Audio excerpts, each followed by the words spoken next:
This video may resonate more with those of you who are watching, who are in recruiting, who have owned a recruiting agency for quite some time. Most importantly and specifically, you're in contract staffing, right? So you do temp to hire placements. That was me for 25 years until I made the transition over to retained search. I don't say executive retained search, please catch that, because what I've noticed is that most people think that retained search can only be applied to like C-level skill set and above.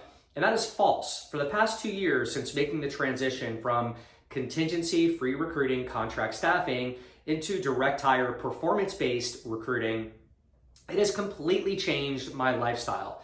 What prompted me to shoot this video was last Friday, I'm sitting at lunch by myself outside, realizing that I never once had to pick up my phone.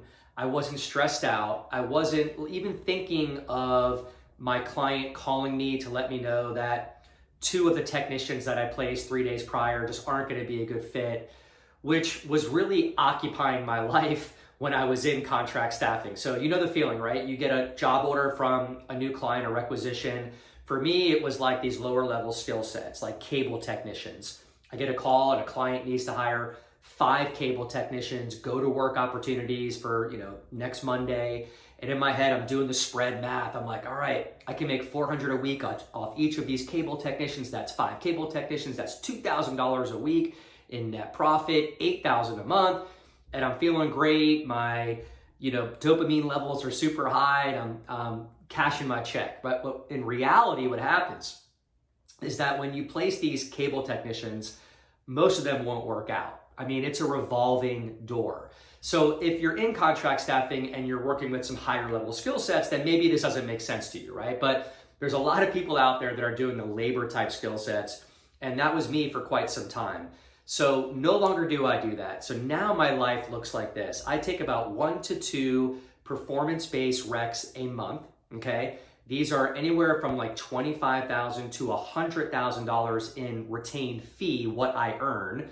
And my time frame for finding these candidates is written out in my agreement that it's going to take at least 2 to 4 months to find these candidates. Most clients go for this.